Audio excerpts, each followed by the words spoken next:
صدر جماعت اہل سنت پاکستان اور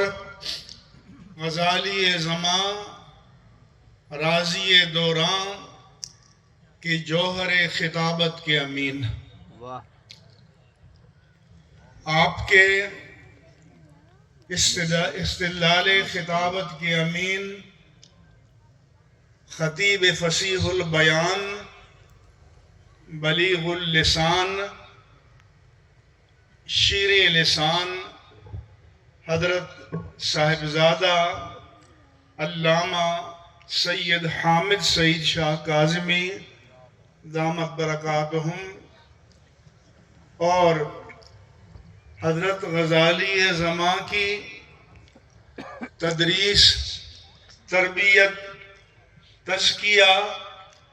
اور اہتمام کے سارے کمالات کے امین، آپ کے جانشین ارشد و اسعد حضرت صاحبزادہ سید ارشد سعید کاظمی دامت برکاتہم، آپ کے برادر گرامی حضرت صاحبزادہ ڈاکٹر راشد سعید کاظمی صاحب دامت برکاتہم، اور آپ کے برادر اصغر حضرت علامہ طاہر سعید کاظمی صاحب دامت برکاتہم، اسٹیج پر تشریف فرما جملہ اکابر، اجلہ، علماء کرام، مشائخ اعظام، شیوخ الحدیث، مفتیان کرام، خطباء ملت اور آستانہ سعیدیہ کاظمیہ کے جملہ مریدین، مسترشدین، محبین، معاونین اور معتقدین اور حاضرین مجلس، السلام علیکم ورحمۃ اللہ وبرکاتہ۔ میرا ایمان ہے کہ آج غزالی زماں راضی دوران کی روح شاداں و فرحاں ہوگی، کیونکہ جب 1935 میں آپ نے سرزمین ملتان کو اپنے ورود مسعود سے مسعود فرمایا، تو اس وقت جو خواب آپ نے دیکھا ہوگا، آج 89 سال کے بعد اس کی تعبیر ہمارے سامنے موجود ہے، اور بڑی شخصیات کے خواب بھی بڑے ہوتے ہیں اور تعبیر بھی بڑی ہوتی ہے۔ حضرت ابراہیم علیہ السلام، جنہیں اللہ نے خلیل اللہ، امام الناس، امت قانتہ کہا، انہوں نے تعمیر کعبہ کے بعد جب بعثت مصطفیٰ صلی اللہ علیہ وآلہ وسلم کے لیے دعا فرمائی، تو اس دعا کی قبولیت 3000 سال بعد نصیب ہوئی۔ اس لیے میں آج کے منظر کو بھی حضرت غزالی زماں کی کرامت سمجھتا ہوں۔ دوسرا یہ کہ یہ اسرہ سعیدیہ کاظمیہ ہم سب کی دعا ہے کہ یہ اسی طرح یکجان اور متعدد قالب کی صورت میں ہمیں نظر آئے، اور اللہ تعالی انہیں متحد و منظم رکھے، اس آستانے کی مرکزیت کو قائم رکھے۔ اور میں افتخار کے طور پر کہتا ہوں کہ الحمدللہ آستانہ سعیدیہ کاظمیہ اہل سنت و جماعت کا وہ مرکز ہے کہ جس نے جو حالیہ خرابیاں ہیں ان سے اپنے آپ کو ملوث نہیں کیا۔ لہذا یہ ہماری نگاہ عقیدت میں مسلح ہے، مجلہ ہے، مزکہ ہے، اور میری دعا ہے کہ قیامت تک ایسا ہی رہے۔ میں دعا کرتا رہتا ہوں کہ ہمارا یہ مرکز اس پر کوئی انگلی نہ اٹھا سکے، اور اگر اٹھانا ہو تو ایسے اٹھائے کہ کوئی نمونہ عمل دیکھنا ہو تو پھر اس آستانے کو دیکھو۔ ایک فتنہ تفضیلیت تھا، کسی درجے میں برداشت ہو سکتا تھا کہ خلفائے ثلاثہ کو حسب ترتیب افضل و احق مانتے ہوئے مولا کائنات کو ان کے تمیزات و اختصاصات و کمالات کے سبب افضل مانا جائے، لیکن اب فتنہ ترفظ کا ہے، اور فتنہ ترفظ یہ ہے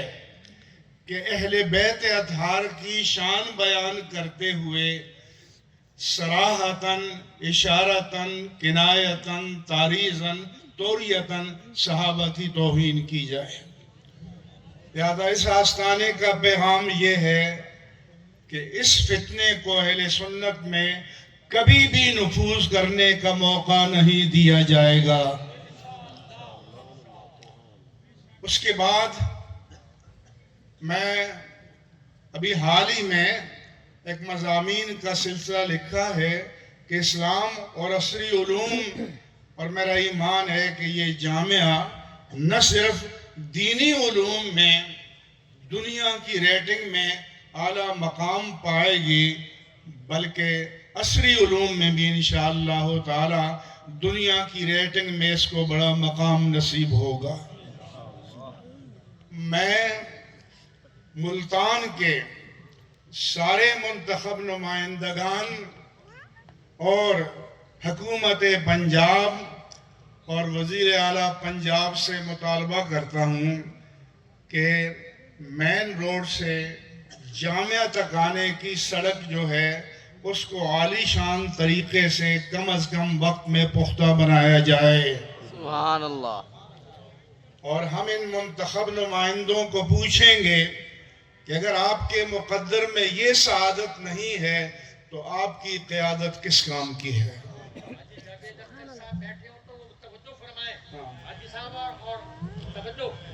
اور میں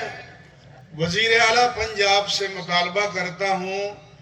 اور وزیر اعظم پاکستان سے مطالبہ کرتا ہوں، یہ وہ ملک ہے کہ اگست 2023 میں جب موجودہ پارلیمنٹ اپنی مدت مکمل کر کے ڈیزالو ہو رہی تھی، تحلیل ہو رہی تھی، تو چند گھنٹوں میں گمنام جن کا برسر زمین کوئی وجود نہیں ہے 24 یونیورسٹیوں کے چارٹر منظور کیے گئے۔ یہ قابل ملامت ہے۔ اگر اس ملامت سے اپنے چہرے کو پاک کرنا ہے تو پھر اس جامعہ کا چارٹر منظور کیا جائے۔ سبحان اللہ۔ میں یہ مطالبہ وفاق سے بھی کرتا ہوں اور یہ مطالبہ حکومت پنجاب سے بھی کرتا ہوں اور وزیر اعلیٰ پنجاب سے بھی کرتا ہوں، اور ہم لاہور جا کر بھی ان کو یہ پیغام پہنچائیں گے کہ کم از کم وقت میں جامعہ اسلامیہ انوار العلوم العالمیہ کے چارٹر کو منظور کیا جائے اور یونیورسٹی سے منظور کر کے ایکٹ جو ہے وہ جاری کیا جائے۔ میں صاحبزادگان کو یقین دلاتا ہوں کہ ہم ان کے شانہ بشانہ اس مشن میں رہیں گے، کھڑے رہیں گے، اور جتنا ہمارے بساط میں ہے اس کے لیے آواز بلند کریں گے اور کوشش کریں گے۔ اور آپ حضرات کو میرا پیغام یہ ہے کہ اس مرکز کے ساتھ جڑے رہیں، اور میرا پیغام ہمارے حضرت علامہ صاحبزادہ حامد سعید شاہ کاظمی دامت برکاتہم سے یہ ہے کہ جنہوں نے سرخ لائن عبور کر لی ہے، مہربانی فرما کر ان تمام علماء کے توسط سے آپ سے گزارش کرتا ہوں ان سے فاصلہ رکھیں۔ اس کے علاوہ آپ ہمارے مقتدی ہیں، آپ ہمارے پیشوا ہیں، یہ سارے برادران